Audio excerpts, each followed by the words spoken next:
자, 대한제국 수립하는 게 덕수궁으로 일단 돌아오고요. 덕수궁 뒤에 정동길이라고 해갖고 외국 공사관들이 다 덕수궁 뒤에 있습니다. 그래서 경복궁으로 하지 않고요. 언제든지 다시 도망갈 수 있게 덕수궁으로 합니다. 그 덕수궁 맞은편에 보면은 덕수궁 바로 앞에 서울시청광장이 있고요.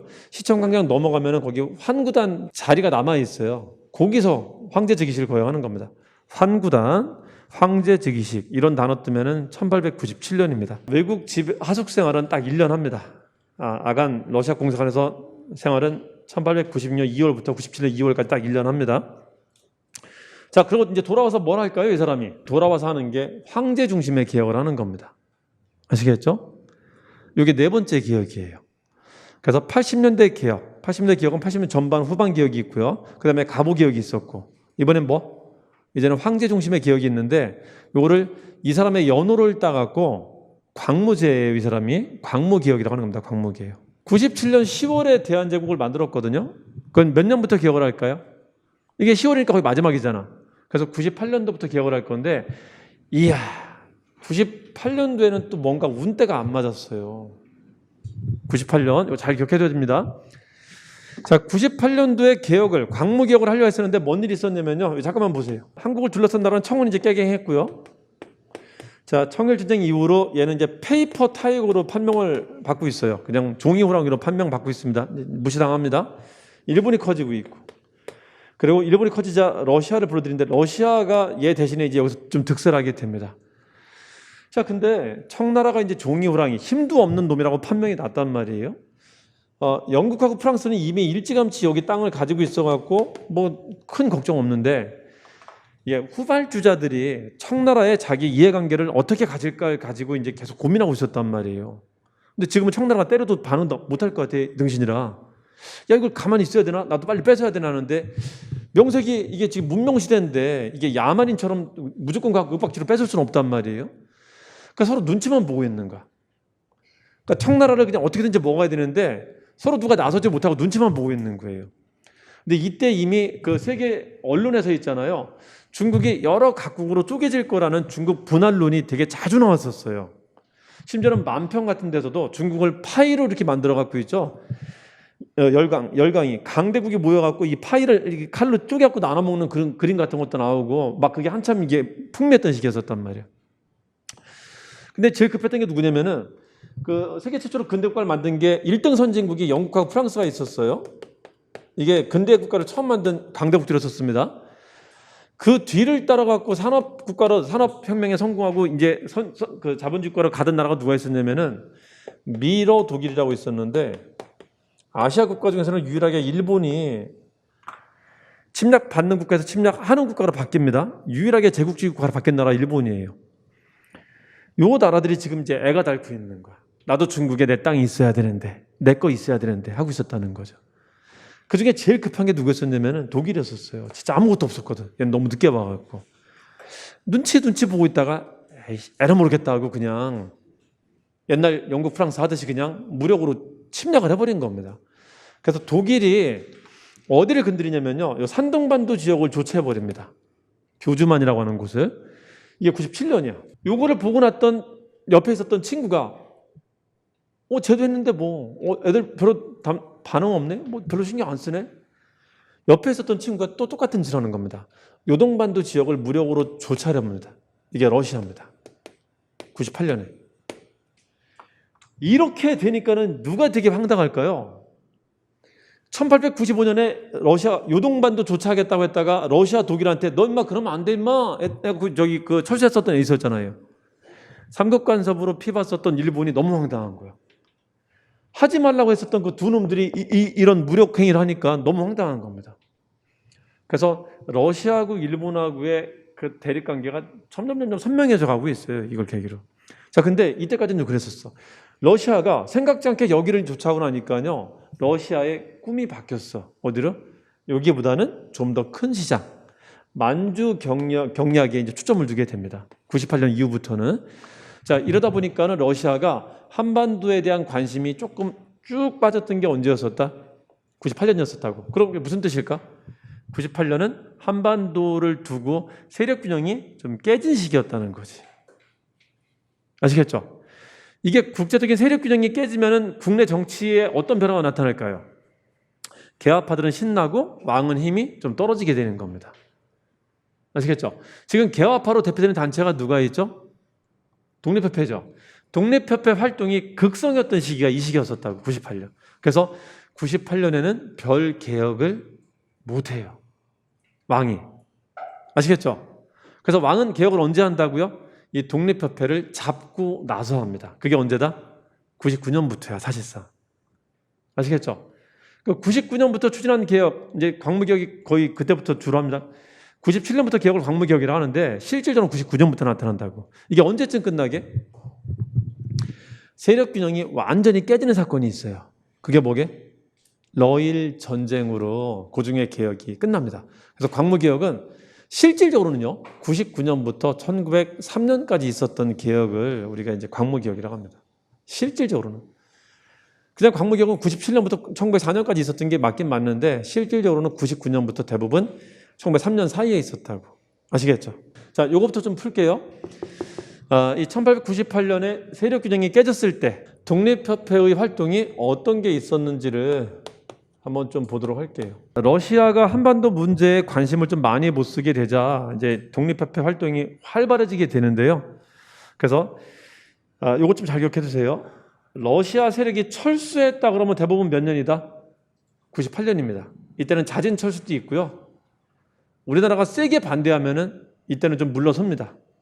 관심이 좀 빠졌던 때라. 96년부터 97년까지는 독립협회가 이 독립은 청나라로부터 독립하겠다는 거예요. 우리 이제 독립국이 되어갖고 우리만의 청사진 한번 키워봅시다. 이런 취지로 만든 거라 96년, 97년까지는 왕이 독립협회를 지원하게 됐었어요. 그렇게 대립관계 아니었었다고. 근데 98년도에 구국선언 상소문이라는 상소문을 올리고 나서부터는 본격적인 정치 활동을 하는데 이때부터는 이제 대립구도로 가게 됩니다. 이게 되게 중요한 상소문인데요. 독립협회가 정치 활동을 본격적으로 전개하는 기점이라고 하는 겁니다. 이게 몇 년이라고? 98년입니다. 공식적으로 우리 정치 활동 할 거야 라고 이제 선포한 게 이거고요. 요거 직후에 한 게 뭐냐면은 데모였었어요. 독립협회가 이제부터는 활동을 데모로 활동합니다. 독립협회가 했었던 데모를 영어로 데모지만 한자로 할 때는 이거를 공동회라고 해요. 공동회. 1898년 3월에 만민공동회를 처음 개최하게 됩니다. 만민공동회 성과 중에 하나가 뭐냐면 저령도 조차요구 저지였었어요. 러시아가 요동반도를 조차했는데 요동반도에 러시아 해군 항구를 만드는데요. 그 러시아 해군 항구를 만드는데 블라디보스톡에서 거기까지 가려면은 너무 먼 거야. 한반도로 삥 돌아가야 되니까. 그래서 중간에 석탄을 한번 중간에 싣고 가야 되는 곳이 있어요. 그것 때문에 부산에 있는 영도를 우리 땅 좀 빌려줘 이렇게 요구했었던 건데 이때 독립협회가 거세게 반대해갖고 좌절시킵니다. 몇 년? 98년에 이게 먹혔다고. 아시겠죠? 네, 98년의 상징적인 사건입니다. 자, 그리고 10월에 관민공동회를 개최하는데요. 관민공동회, 공동회는 데모고 관은 관료입니다. 이 데모하는데 관료까지 참여했다는 겁니다. 관료가 참여해갖고 이 데모대가 원하는 게 뭔지를 적어다가 왕한테 갖다 줍니다. 이거를 헌의육주라고 하는데 이 데모대가 요구한 6가지 조항이 또 너무 잘 나와요. 데모대가 요구한 6가지 조항이 뭐가 있을까요? 앞에 있었던 개화파들의 논지랑 비슷하다는 겁니다. 자, 요거 다시 한번 그려보시면 돼요. 개화파들이 꿈꾸는 국가의 형태는 어떻다고요? 이렇게 생겼죠. 요거 다시 하고 있다는 겁니다. 자, 한번 해봅시다. 뭐를? 입헌 군주제를 지향하고 있다. 두 번째, 뭐를? 삼권 분립을 요구하고 있다. 처음으로 뭘 얘기했다, 이번에? 처음으로 의회 운동을 전개합니다. 의회 설립 운동을. 아시겠죠? 이게 가부기업보다 조금 더 낮은 거네. 업그레이드 된 거네요. 그렇죠? 여기 한번 해보자. 여기는 우리 백성들을 짓누르는 3가지가 뭐 있다 그랬었죠? 토지, 세금, 신분이 있다 그랬었죠. 토지는 얘기한다 안 한다 애들은? 그래도 안 해. 토지는. 부동산 얘기는 안 합니다. 안 해요. 이거는. 아시겠죠? 세금은 해. 세금은 합니다. 세금 얘기할 때는 어떻게 한다 그랬었죠? 세금제도 개편한다는 얘기도 하고요. 또 뭐? 재정기구를 통폐합한다는 말을 항상 한다는 거지. 아시겠죠? 자, 이번에는 의회제를 전제로 했기 때문에 무슨 말을 하냐면요. 정부가 쓰는 예산하고 결산을 공표해라. 우리가 니네 감독 감시할게.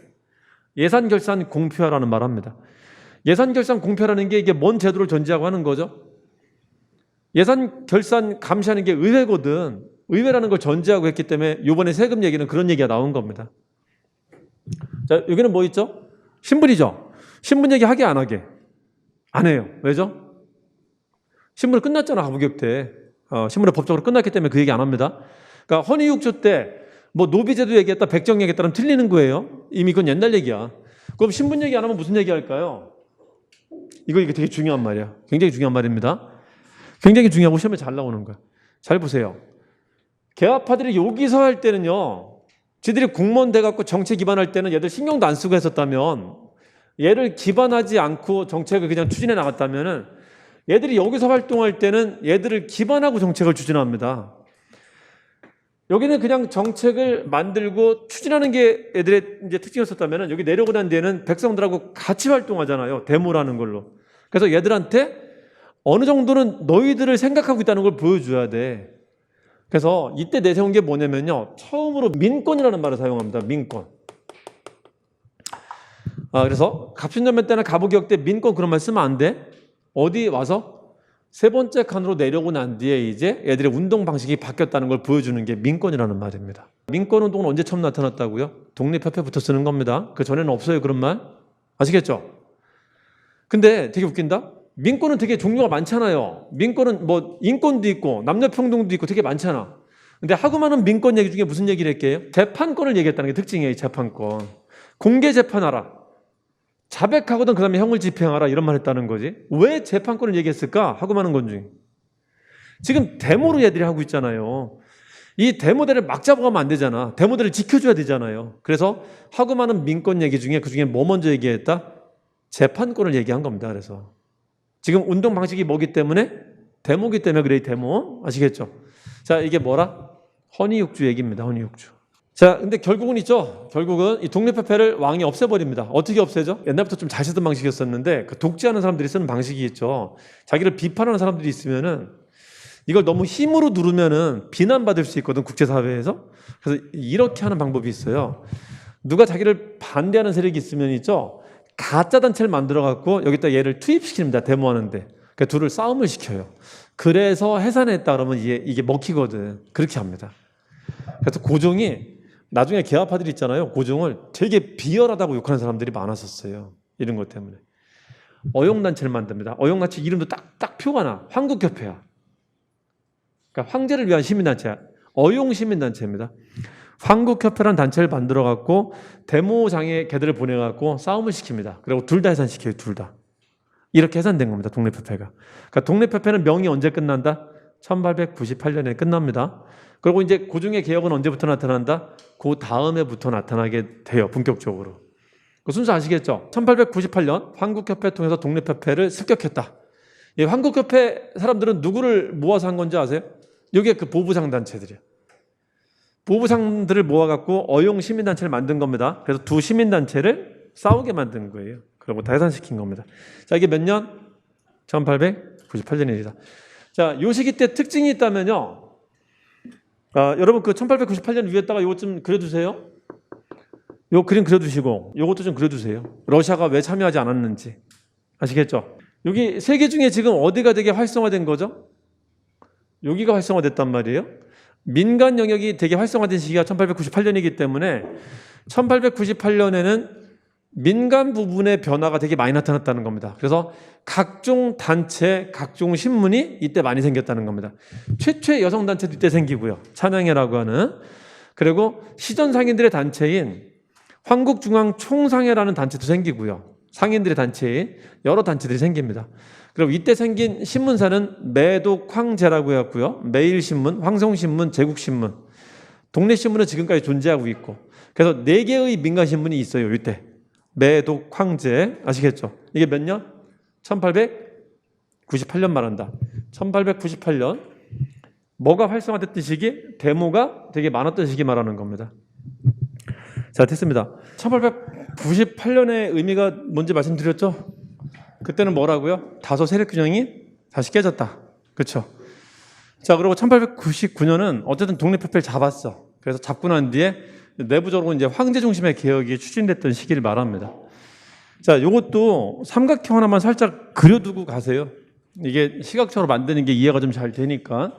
고종이 꿈꾸는 국가는 어떤 국가일까요? 아까랑 달라. 이런 국가야. 거기다 누구한테 힘을 주는? 여기에다 힘을 주는 국가입니다. 이제 그거를 특징으로 합니다. 자, 그리고 고종도 이게 안 보이진 않을 거란 말이야. 이 백성들의 어깨를 짓누르고 있었던 요거는 계속 보일 거라는 거지. 고종은 요거에 대해서 어떻게 대응했는가, 요것도 좀 보고요. 아시겠죠? 그리고 뭐도 있죠? 지금은 제국주의 시대이기 때문에 우리를 둘러싼 국가들도 있다라는 거지. 그것에 대한 태도는 어땠을까? 이것도 좀 보면 됩니다. 요건 어땠을 것 같아? 황제가 기억할 때 이 국가 관계는 어떻게 할까요? 황제가 기억할 때 국제 관계는 가급적 우리도 자주 국가입니다 하는 걸 보여주려고 한다는 거지. 자, 하나씩 갑시다. 자, 이 황제의 권한을 키우기 위해서 했었던 게 뭐냐면요, 군권을 가지고 옵니다. 군권. 자, 그리고 여태까지 계합파들이 왕의 힘을 빼려고 되게 이것저것 없애고 노력했단 말이죠. 왕의 권한을 없애는 것을 사전에 방지하려고 만든 게 뭐냐면은 아예 법으로 못을 박아요. 왕의 권한은 손대지 못한다는 걸 법으로 못을 박습니다. 그게 뭐다? 대한국 국제라는 겁니다. 대한국 국제. 자, 이게 국왕 중심의 국가를 만드는 것을 상징적으로 보여주는 겁니다. 이게 몇 년? 독립협회 잡고 난 내일이라는 겁니다. 독립협회. 하나만 더 갑시다. 자, 독립협회 잡은 사람이 누구였었죠? 보부상이죠. 걔들 뭔가 대우해줘야 되잖아. 대가 줘야 되죠. 보부상 지원단체를 만들어요. 이번에 만든 건 상무사라고 합니다. 상무사. 한국협회는 98년에 독립협회랑 싸운 협회고요. 잘 싸웠어? 어이 고생했어? 하고 이제 대가 주는 게 상무사 같은 거 만들어갖고 지원해 주는 겁니다. 지원. 아시겠죠? 국제관계 한번 보도록 할까요? 청나라는 지금 페이퍼 타이거입니다. 야, 너랑 나랑 같은 황제인데 이제 야 친구하자. 어제까지는 그렇게 안 했지만 이제 같은 황제인데 동급이잖아. 중국하고 처음으로 대등한 조약을 체결합니다. 그러니까 중국에도 수호자가 들어가는 조약을 처음 체결해요. 수호자. 이게 언제?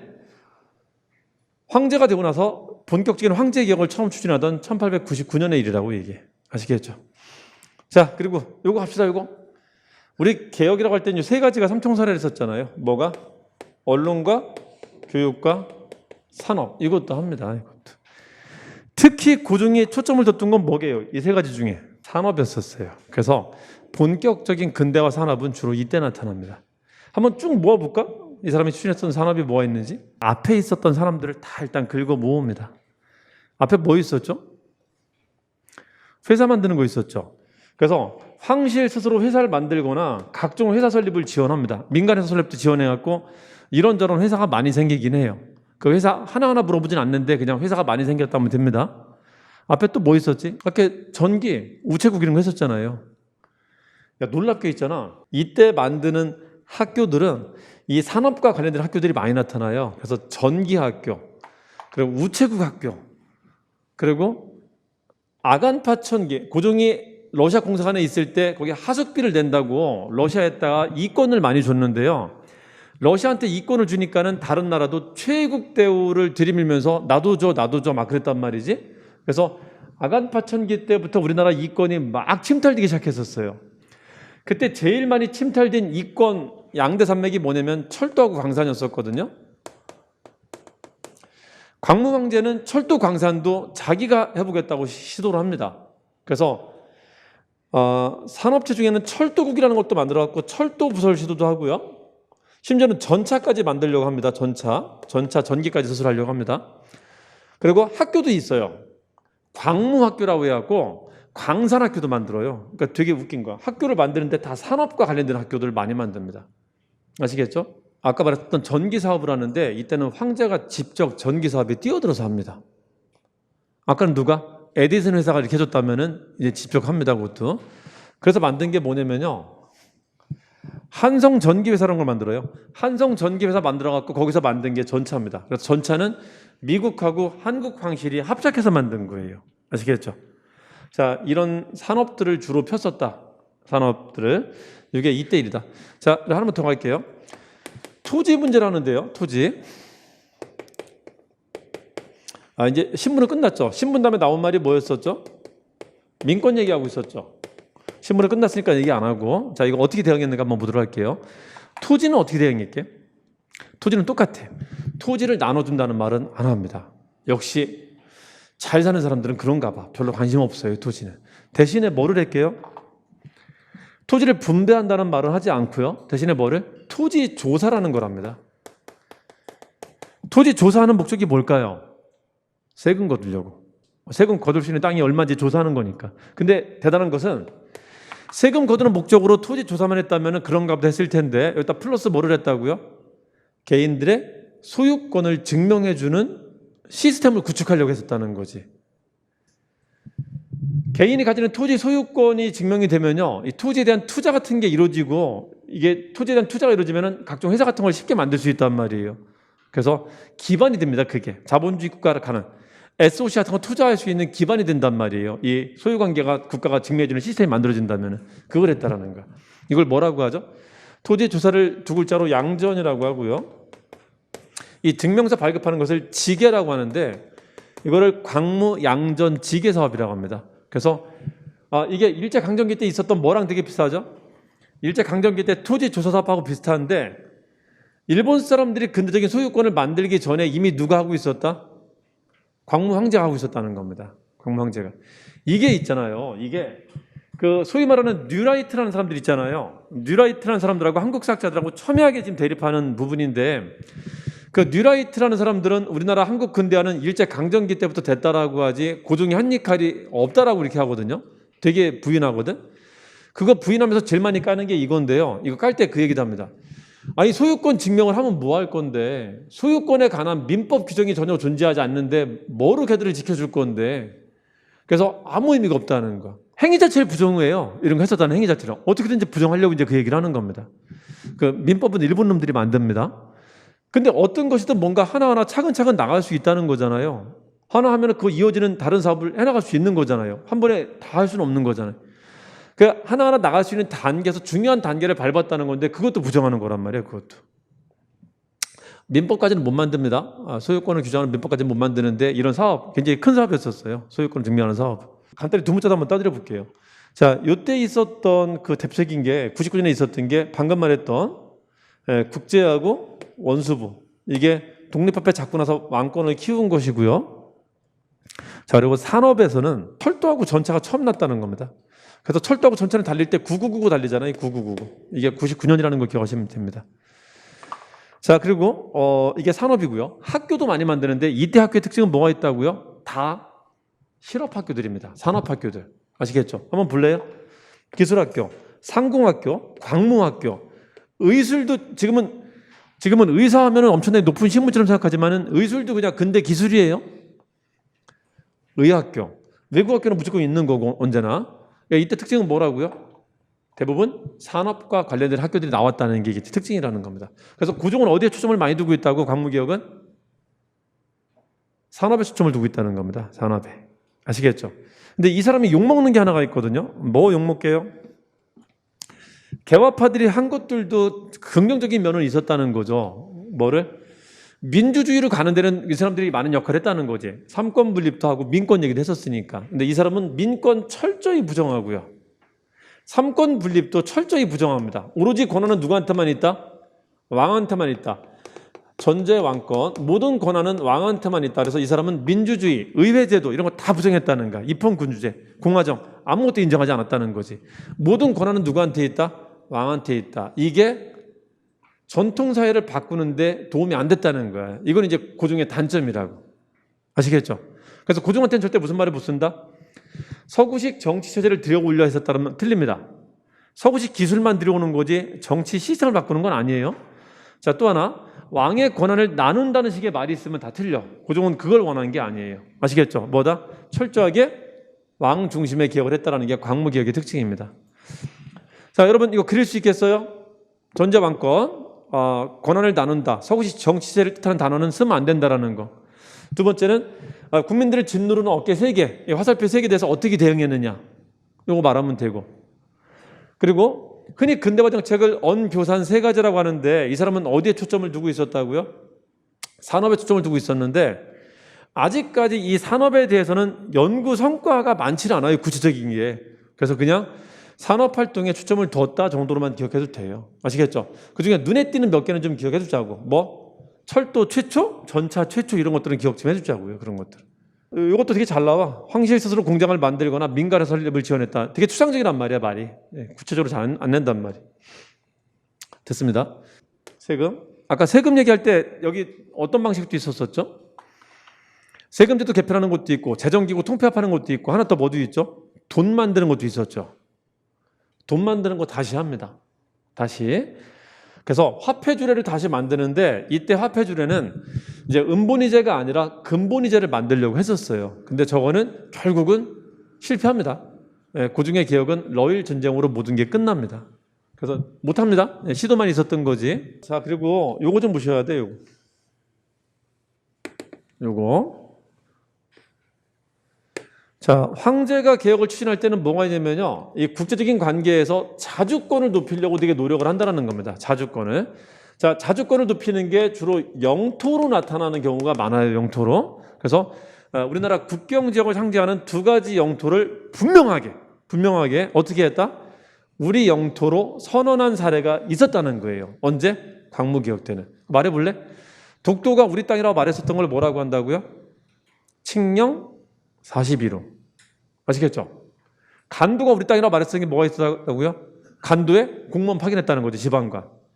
간도를 하나의 도로 만들어요. 북변도라고 해갖고 하나의 마치 도처럼 만듭니다. 전라도 경산도처럼. 그리고 거기 누굴 보낸다? 이범윤이라는 사람을 보냈단 말이에요. 이렇게 분명히 우리 땅이라고 선포했는데 이걸 언제 뺏어갔다고요? 이거는 전쟁 중에 5년 뒤에 뺏어가. 5년 뒤에. 독도 강탈한 거. 전쟁 중에 러일 전쟁하려면 동해안을 얘들이 차지해야 되거든요. 동해안에 석탄기지 만든다고 독도 뺏어갔단 말이에요. 저때. 아시겠죠? 이거 가지고 이놈들이 계속 독도 지네 땅이라고 우기는 거예요. 이때 얘들이 했었던 말이 뭔지 아세요? 일본은 이때부터 독도 지네 땅 됐다고 우기는 겁니다. 이때 했었던 말이 뭐게요? 주인 없는 땅은 먼저 침발르면 임자. 무주지라는 거예요. 무주지. 주인 없는 땅이라는 겁니다. 이 새끼들 웃긴 게 있잖아요. 강화도 조약을 체결했을 때 이제 일본 관리가 그러면 조선의 영토는 어디까지입니까? 하면서 물어봤었어요. 일본의 가장 높은 관청이 태정관이라고 있는데 1877년에 강화도 조약 바로 직후에 일본 관리가 물어봤어요. 그 조선 영토는 어디까지예요? 이 독도는 우리 영토에 포함됩니까? 그랬는데 거기서 공식 답변을 냈단 말이야. 그건 우리 영토 아니지. 그건 조선 영토지. 했었단 말이야, 지들이. 주둥아리를 대놓고 해놓고 지금은 전혀 반대말 하는 거야. 주인 없는 땅, 이지랄하고 있는 거야, 이지랄. 그러니까 스스로 모순인가, 스스로 걔들이. 아시겠죠? 자, 이거는 몇 년 만에 뺏어가죠? 7년 만에 뺏어갑니다. 한반도를 먹고 나면 일본의 목표가 어디가 될까요? 만주가 되겠지. 그 만주로 가는 철도를 일본한테 건설할 수 있게 해준다는 대가로 간도는 니네 땅이 맞아 이렇게 해준 겁니다. 그걸 뭐라고 한다? 간도 협약이라고 해요. 청나라와 일본 사이. 그러니까 분명히 뭐 했다고요? 광무 황제가 우리 땅이라고 선포했지만 어떻게? 우리가 힘이 없을 때 걔들이 임의대로 처분을 했다는 겁니다. 일본 애들이. 아시겠죠? 이거 이어서 기억하세요. 1909년에 간도 협약. 여기는 우리 끼지 못했다. 일본하고 청나라 간에 한 것이다. 자, 됐습니다. 그리고 여기서부터 이제 끝입니다. 자, 1904년에 10년 만에 다시 전쟁이 터지는데요. 한반도에서 우리는 땅만 빌려주는 거야. 강대국들이 들어와서 그냥 전쟁 게임, 시뮬레이션 게임을 여기서 하는 겁니다. 그냥 뭐를 두고? 한반도 임자 자리를 두고 한 겁니다. 처음에 누가 이겼었죠? 무슨 싸움이 있었지? 청일 전쟁에서 일본이 조선 내 거 됐네 했는데 누가 와서 지금 꼽은 거죠? 러시아가 들어와서 꼽은 겁니다. 다시 시작하는 거야. 그러니까 청일 전쟁 때 청나라한테 2억량이 되는 천문학 기금 돈을 받는데 이 돈을 거의 해군력에 투자합니다. 그래서 세계 5위 정도의 해군 국가가 돼요, 일본이. 그 무력을 기반으로 이제 여기서 붙은 거야, 1904년에, 10년 만에. 근데 세상이 그것도 이긴 거예요. 그럼 어떻게 될까? 한반도는 다시금 세력 균형이 깨지게 되는 겁니다. 뭐만 남게 되죠? 일본만 남게 되는 겁니다. 일본만 남게 되면 다음 수순이 뭘까요? 한반도는 자연스럽게 일본이 먹어가게 되는 거라고요. 먹어가게. 아시겠죠? 자, 그게 몇 년? 자, 근데 되게 웃긴 게 있잖아요. 일본이 문명국가 행세를 한다? 일본 친구들이 누구죠? 영국, 미국이죠. 영국, 미국들이 문명국가라고 하니까 지도 문명국가 행세를 해요. 그래서 강제로 뺏지는 않고요. 어떻게 한다? 형식상 법으로 뺏어요. 그래서 몇 년 걸린다? 한국을 잡아먹는데 6년이나 걸립니다. 6년이나. 아시겠죠? 그래서 여기는 뭐를 기준으로 보시면 된다고요? 일본이 그때그때 체결하는 조약을 기준으로 시기를 좀 파악하면 됩니다. 자, 몇 번의 조약이 있었다고요? 4번의 조약이 있다. 요걸 기준으로 꼭 잡으세요. 아시겠죠? 자, 그걸 뭐라고 하죠? 자, 의정서. 자, 2번에 이걸 협정서라고도 합니다. 1차 한일협약이라고도 하고 한일협정서라고도 합니다. 자, 그 다음에 전쟁 끝나고 체결한 게 뭐냐면 을사늑약이에요. 이게 2차 한일협약입니다. 2차. 자, 그리고 3차 한일협약이 정미칠조약입니다. 자, 요거를 합치면 뭐라고 하냐면은 의협이 바빠. 의협이 일정이 있다라고 합니다. 의협이. 의협을정이라고 합니다. 의협을정. 자, 그래서 저 4개 조약을 내용을 조금 보셔야 됩니다. 4개 조약을. 자, 지금부터 4개 조약을 보는 방법을 제가 알려드릴 건데, 저 4개 조약은 뚜렷한 목적이 있어요. 목적이 뭐죠? 한국의 국권을 빼앗는 겁니다. 아시겠죠? 한국의 국권이 뭐가 있을까요? 한국의 국권을 2가지로 제가 정리해 드릴게요. 뭐가 있을까? 한국의 국권은 행정권, 내치권이 있고요. 외교권, 외치권이 있어요. 요거 뺏어간다고. 야금야금. 그래서 요거에 관한 규정들이 있습니다. 자, 요거는 아직 1차 협약이 아니기 때문에 요거는 주로 전쟁에 관한 얘기가 있어요. 그래서 영토 보전, 황실의 안전을 지켜준다 이런 말들이 많아요. 그게 핵심입니다. 너희를 지켜줄 테니 너희는 우리 편이 되라. 그러면서 무슨 얘기를 하냐면은 전략상 필요한 지점을 내가 언제든지 좀 쓸게라는 말을 해요. 그게 제일 핵심적인 말입니다. 전략상 필요한 지점을 언제든지 사용할 수 있다. 이게 어디 조약에 있었던 거라고요? 의협을정 중에 의정서에 있었던 겁니다. 의정서에. 이게 핵심이고 이게 뭐를 상징하는 말이라고요? 아, 이거는 전쟁 중에 체결한 조약이구나. 이걸 핵심으로 생각하면 된다고. 자, 저 좀 보세요. 자, 그렇다고 이 내용이 없냐? 그렇진 않아요. 처음 이게 들어가기 시작합니다. 자, 처음 들어가는데 이때 들어간 게 뭐냐면요. 시정 개선. 즉, 한국의 정치를 개선하는데 내가 막 충고 좀 해줄게. 내가 어른이니까. 그래서 한국 정치에 개입한다는 말이 처음 들어갑니다. 시정 개선, 충고라는 말이 들어가요. 아시겠죠? 자, 요것에 근거해서 충고자를 보냅니다. 너희 인마 정치 이제 우리가 충고해줄게. 저 우리 약속했잖아. 그러면서 보내는 게 뭐라고요? 충고자가 어드바이서가 뭐다? 그걸 고문이라고 하는 겁니다. 고문. 그래서 여기서 들어오는 게 뭐냐면은 고문이라는 게 들어와요. 고문. 자, 이 고문이 내부 고문, 외부 고문이 있는데 이게 외교 고문, 재정 고문이 들어오는 겁니다. 아시겠죠? 그중에 재정 고문으로 들어온 사람이 메가다라는 사람이 들어오는데 이 사람이 들어와서 한 일이 뭐라고요? 한국 화폐를 정리해버리는 사업을 한 거예요, 이 사람이. 아시겠죠? 지금은 어떤 상황이죠? 전쟁 중에 하고 있는 겁니다. 전쟁 중에. 아시겠죠? 내치, 외치만 들어간 게 아니라 중요한 게 뭐가 들어갔다고요? 지금 전쟁 중이니까. 전략상 필요한 지점을 언제든지 사용할 수 있다. 자, 요거를 핑계로 있잖아요. 일본 애들이 조사를 했어요. 조사했는데 한국에서 돈 될 만한 게 뭐가 있을까 조사했는데 한국은 아직도 농업국가죠. 농업국가니까 뭐가 중요할까요? 농산품을 만드는 게 중요할 거 아니에요. 우리나라가 만약에 필리핀이나 만약에 뭐 어디 뭐 베트남 같은 데 만약에 지배한다면 조사할 거 아니에요. 해봤더니 거기는 아직 공장이 많지 않아. 뭐? 사탕수나 재배하면 좋을 것 같아. 그래서 농업국가니까 농토로 쓸만한 땅이 얼마가 될까를 계산했는데 아직 전체 농토의 한 10%밖에 활용을 못하고 있다는가 우리나라가. 근데 이걸 농토로 활용할 수 있는 땅이 한 30%인가 40%까지 된대요. 그러니까 그거를 자기들이 취득만 한다면은 그냥 그거 자체가 엄청난 이제 부가 될 거라는 거지. 그거 조사하고 와서 제일 먼저 주장한 게 뭐냐면은 야, 니네가 개발 못하는 땅 우리가 개발해 줄게. 이걸 얘기한 겁니다. 그게 뭐다?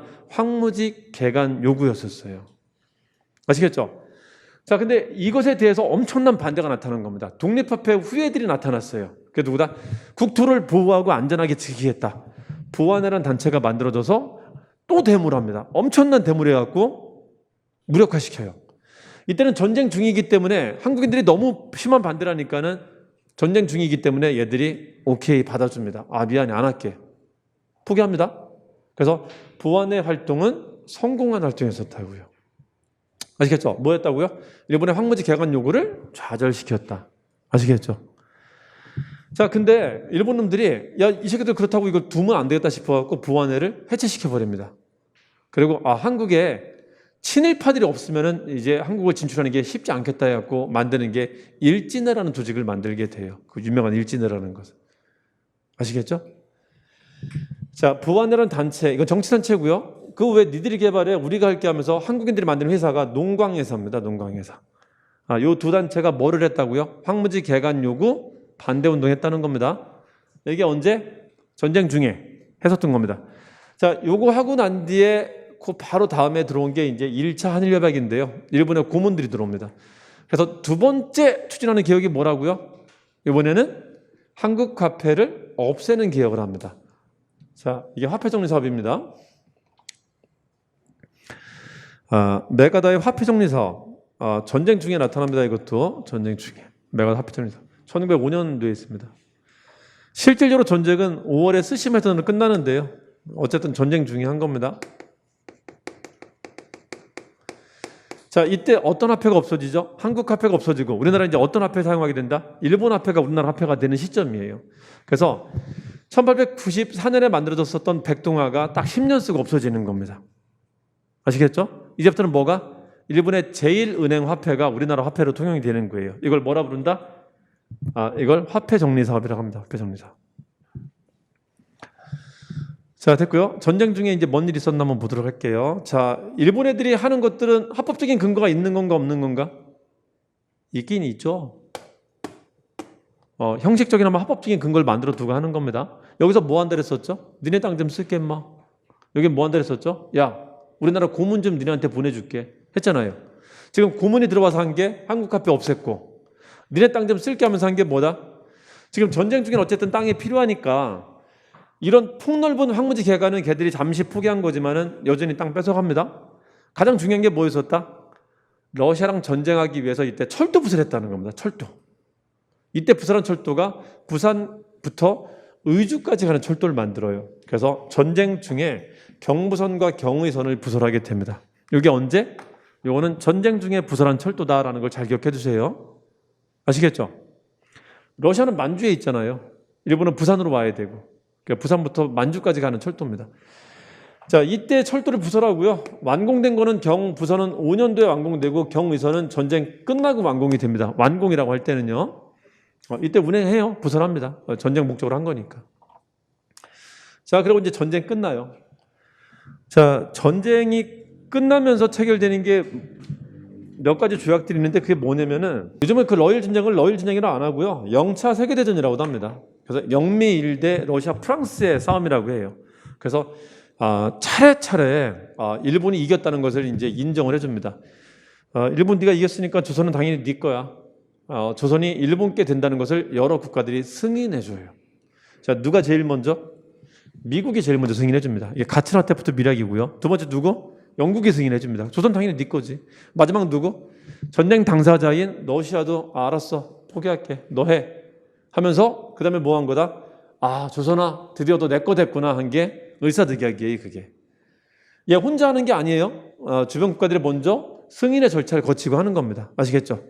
자, 이게 전쟁 끝을 말한다. 전쟁 끝을. 자, 이 전쟁 끝나는 조약을 가영포을이라고 합니다. 가영포을. 순서 잘 기억해 주세요. 특히 가츠라테프트 밀약은 둘이 몰래 약속한 건데 서로 이해관계를 주고받은 거죠. 일본은 미국이 필리핀을 먹는 것을 인정해주고 미국은 일본이 조선 먹는 것을 상호 인정한 겁니다. 됐습니다. 자, 그리고 이제 체결한 을사늑약은 어떤 내용이 들어갔는가 한번 보도록 합시다. 뭐가 들어가죠? 똑같습니다. 내치, 위치에 관한 규정이 들어가는데요. 자, 내치는 통감을 설치한다는 말을 합니다. 통감. 그리고 통감부를 만들게 돼요, 결국. 그리고 외교권을 없애버립니다. 이제 한국은 스스로 외교를 못해요. 이런 말이 들어가요. 동경에 있는 외무성을 경유해서 하라라고 합니다. 즉 우리 스스로 외교를 못하게 만들어 놓습니다. 그래서 이때 우리나라 사람들은 우리나라가 망했구나라고 인식을 하게 됩니다. 이때 충격이 얼마나 컸었냐면요. 사실 전쟁 터졌을 때 한일의정서 체결했겠다. 실제 우리나라가 일본을 도와준 면도 좀 있었거든요. 일본이 이때는 인종 간의 전쟁이라고 홍보를 막 했었어요. 너희를 먹으려고 온 게 아니다. 너희를 도와주려고 온 거다. 저 백인 놈들이 와갖고 너희 잡아먹으려고 하는데 지금 우리가 나서갖고 도와주는 거야, 인마. 우리 청년들을 죽여가면서 도와줘야 돼, 너희들이. 하면서 한국이 어느 정도는 도와줬단 말이에요. 심지어 그 동학교도는 진짜 믿고 도와줬었단 말이야. 집 날려주고 막 했었단 말이야. 막 옆에서 일본에도 웃고 있단 말이야. 막 짐꾼 역할은 우리나라 사람 다 해주고 했었단 말이지. 그렇게 일본을 어느 정도 믿었는데, 그나마 좀 믿었는데, 그리고 여기서 분명히 얘기했단 말이에요. 한국의 영토 보전과 황실의 안전을 지켜주겠다 했단 말이에요. 근데 정반대였었어. 이런 조약을 체결하는 걸 보고 이때 일본에 대해서 엄청난 배신감을 느끼게 돼요. 이게 믿었던 게 잘못된 거라는 것을 확실히 느꼈단 말이에요. 그래서 반일 운동이 이때 이제 극적으로 나타나게 됩니다. 을사늑약 이후에 반일 운동이 극적으로 나타나게 됩니다. 잘 기억해 두세요. 큽니다. 충격이 되게 컸던 거예요, 이게. 자, 그리고요. 을사늑약의 결과 하나만 더 해볼게요. 을사늑약으로 한국 정부가 이렇게 바뀌게 돼요. 이게 왕이죠? 이게 관료죠? 이게 백성들이죠? 한국 황제가 있다면요, 이게 통감이라는 게 들어오게 됩니다. 한국 정부가 있다면, 대한제국 정부가 있다면은 통감부라는 일본 정부가 우리나라에 처음 생기게 돼요. 그래서 이걸 사실상 이원정부제라고도 합니다. 이원정부 형태였었다. 자, 잘 보세요. 일본 정부가 생겼다면 이제 뭐 할까요? 일본의 정책이 나타나기 시작한다는 겁니다. 이때부터. 아시겠죠? 우리 이 근대화 정책으로 추진하는 게 뭐 있었다 그랬었죠? 세계? 언론과 교육과 산업에 대한 정책을 누가 핀다? 이제 일본도 핀다라는 겁니다. 아시겠죠? 잘 기억해야 됩니다. 일본 정책도 있다, 이제는. 우리나라 정부는 힘이 없어갖고 이제 무슨 정책을 잘 못 펴요. 근데 이게 조금 달라요. 잘 보세요. 일본인이 피는 언론과 교육과 산업 정책은 어떻게 나타날까요? 너 한국인, 너 하지 마, 못해. 금지하는 식으로 나타난다는 겁니다. 금지하는 식으로. 아시겠죠? 우리나라는 언론과 교육과 산업을 막 퍼뜨리는 식으로 했다면 일본 애들이 이거를 한국인들이 못하게 하고 있다는 거지. 그래서 언론 금지법, 산업 금지시키는 거, 교육 금지시키는 거, 이런 게 주로 나타난다는 겁니다. 이게 언제? 통감부 설립 이후에 하나씩 나타난다는 걸 기억하시면 됩니다. 자, 여기 보세요. 지금 제가 아무 말도 안 했지만 여기 뭐가 나타날 거라고요? 언론 금지에 관한 법, 교육 금지에 관한 법, 산업을 금지시키는 법들이 나타날 것이다. 는 걸 염두에 두시면 된다고요. 자, 한번 마저 가봅시다.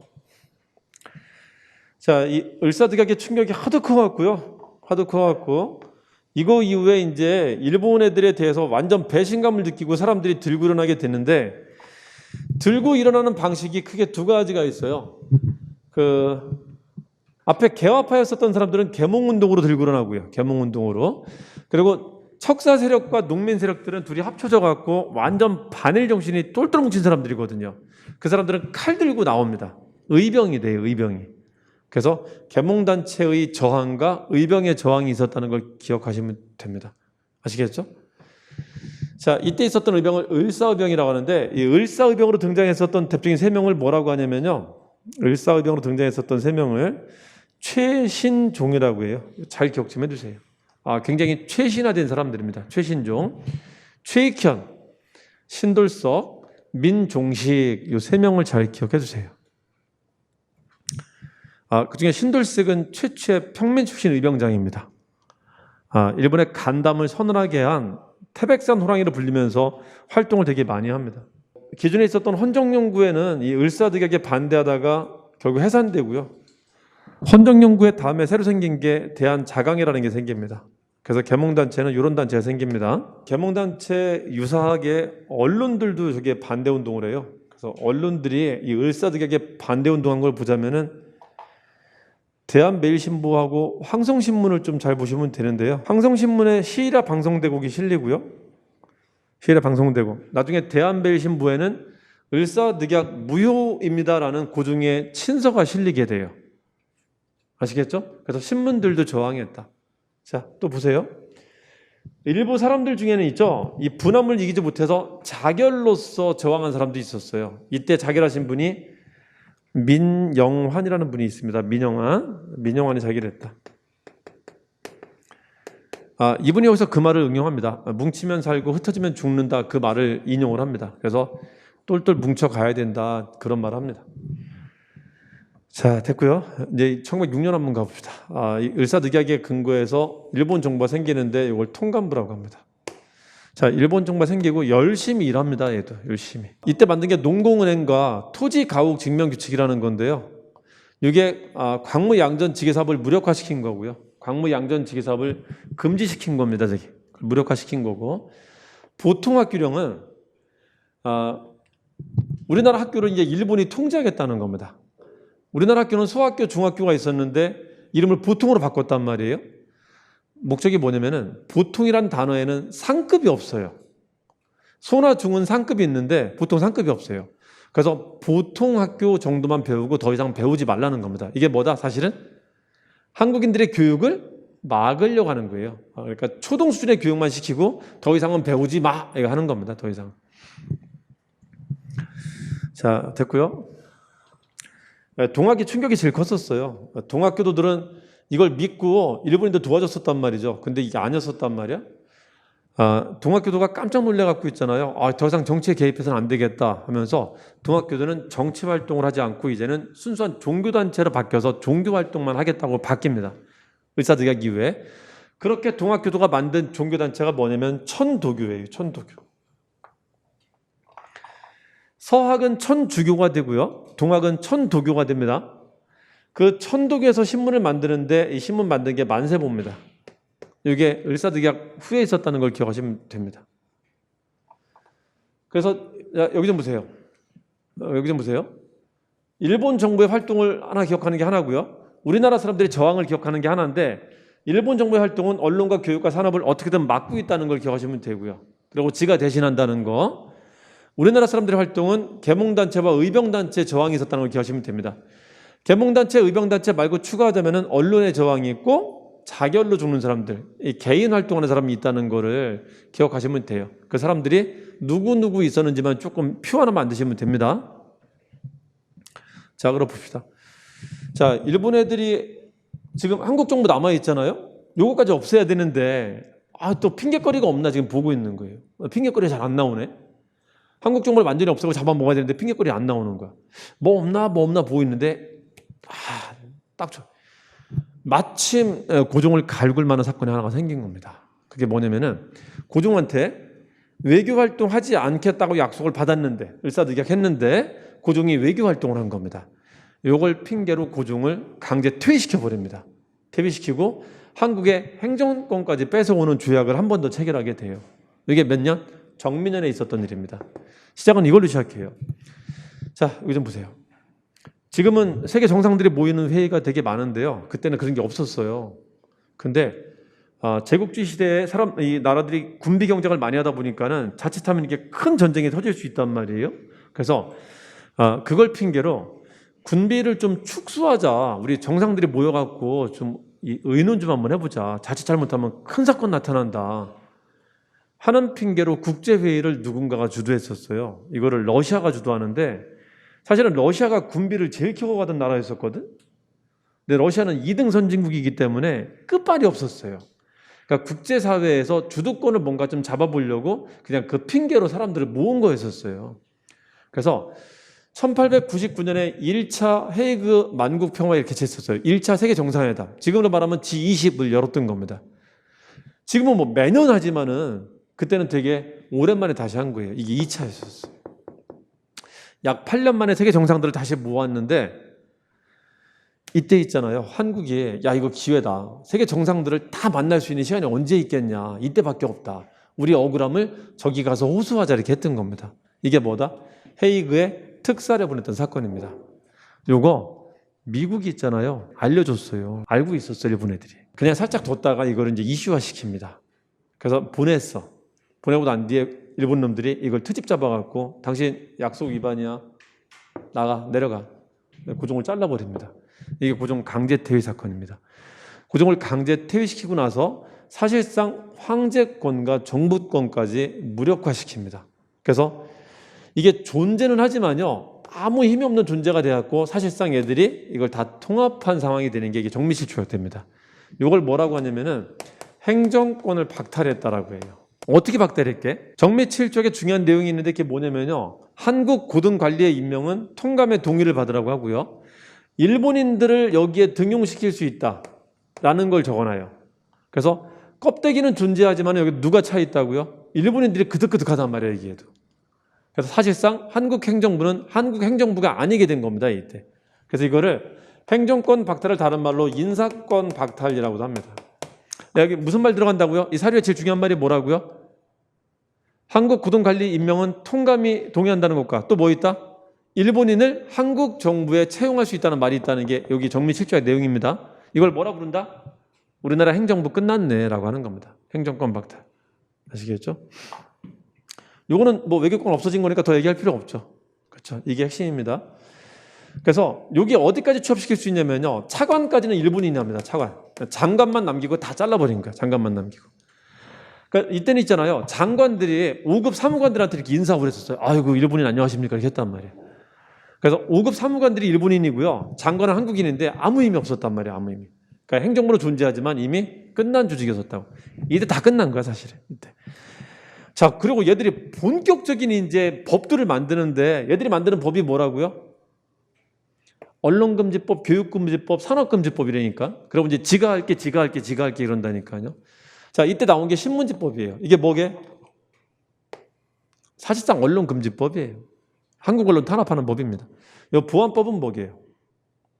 요거는 한국 정치단체를 탄압하는 법입니다. 그래서 한국인들의 정치적 결사 조직 같은 걸 막으려고 하는 법이에요. 금지하는 거예요. 식민지 만들려면 이런 거 해야 하잖아요.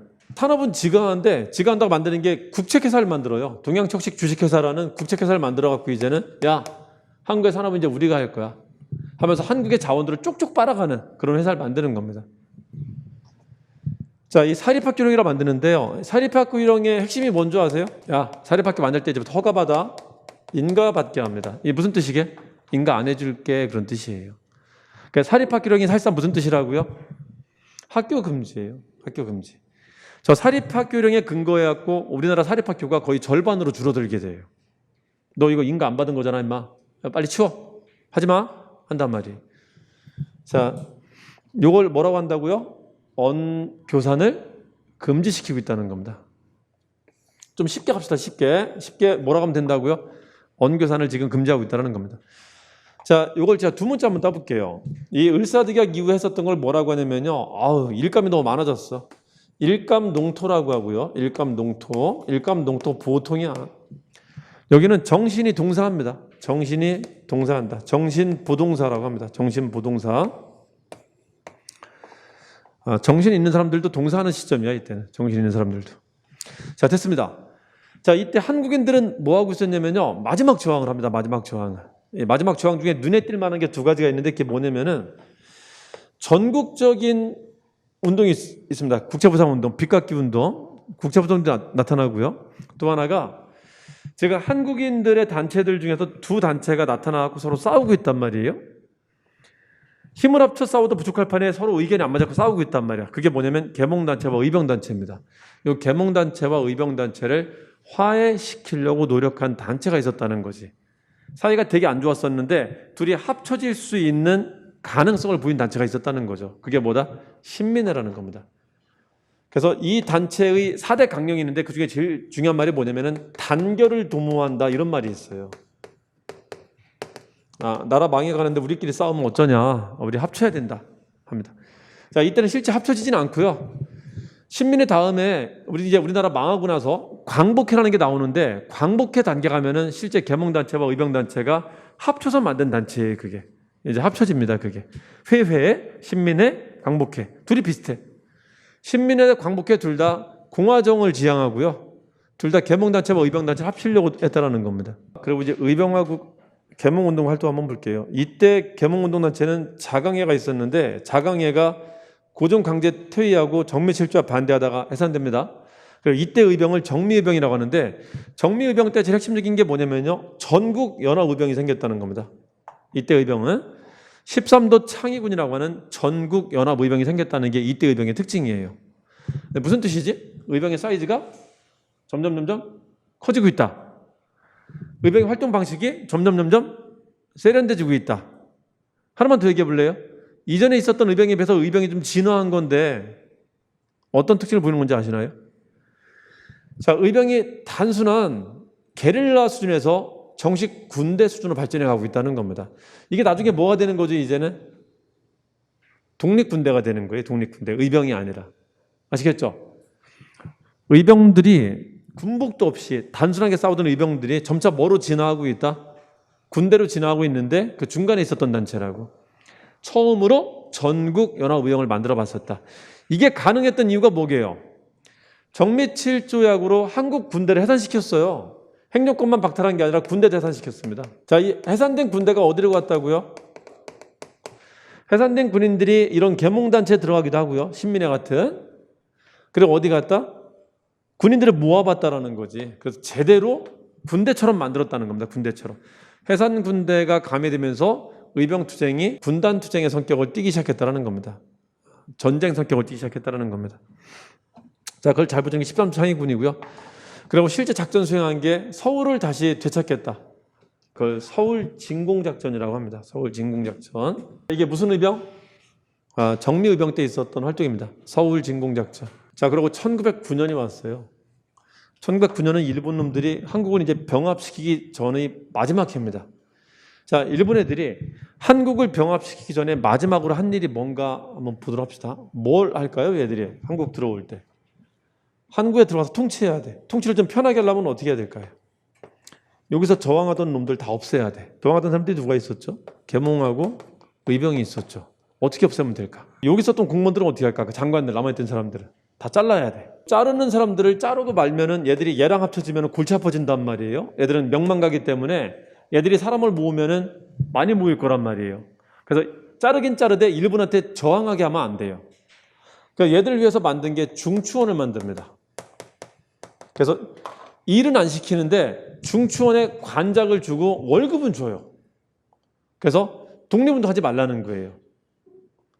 일본한테 나라 판 대가로 돈을 줄 테니까는 그냥 몸은 팔고 너는 편안하게 살라는 겁니다. 대신에 얘들하고 어울리지 말라는 겁니다. 1910년 10월에 만든 겁니다. 이 병합하고 난 직후에 만든 거예요. 자, 요거 한번 해보자, 요거. 자, 여기 공무원들, 여기 장관들 정리해갖고 중추원으로 집어넣고요. 얘들이 이제 독립운동 하지 말라고 돈은 주는 거예요, 돈은. 명예는 주는 거고. 얘들 어떻게 했을까? 계몽단체를 잡은 게 어떻게 잡았냐면요. 한국인들한테는 기본권 없애요. 그래서 언론, 출판, 집회, 결사의 자유를 없앱니다. 그래서 단체를 못 만들게 합니다. 그래서 계몽운동단체는 이제 없어지는 거예요. 공식적으로는 없어집니다. 공식적으로는. 생기면 이제 비밀단체만 생기는 겁니다. 이건 어떻게 했을까? 의병들은? 의병들은 산속에 있는데. 자, 이게 이른바 남한 대토벌 작전입니다. 이거는 사실 일본 사람들이 쓰는 말이지 한국 사람이 이런 말 쓰면 안 돼요. 의병들을 진압하지 않으면 조선에 들어간 일본인들이 죽을 수도 있단 말이에요. 그래서 의병들을 한번 진압, 싹쓸이 한번 하고 들어가는 거예요. 싹쓸이 한번. 그래서 이게 언제? 10년 직전에 있었다는 겁니다. 10년 직전에. 이거 먼저 하고 가야 되는 거니까. 그렇죠? 자, 다시 한번 갑시다. 자, 이른바 남한 대토벌 작전은 을미의병이게 을사의병이게 정미의병, 뭐를 진압한 작전이게요?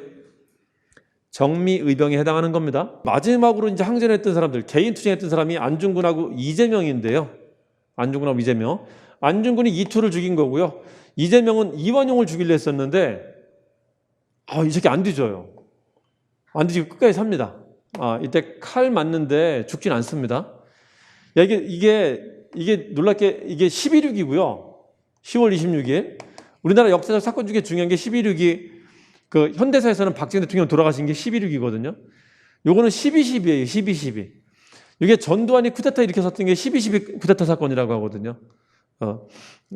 묘하게 겹칩니다, 그게. 그리고 단군교라는 게 생기는데요.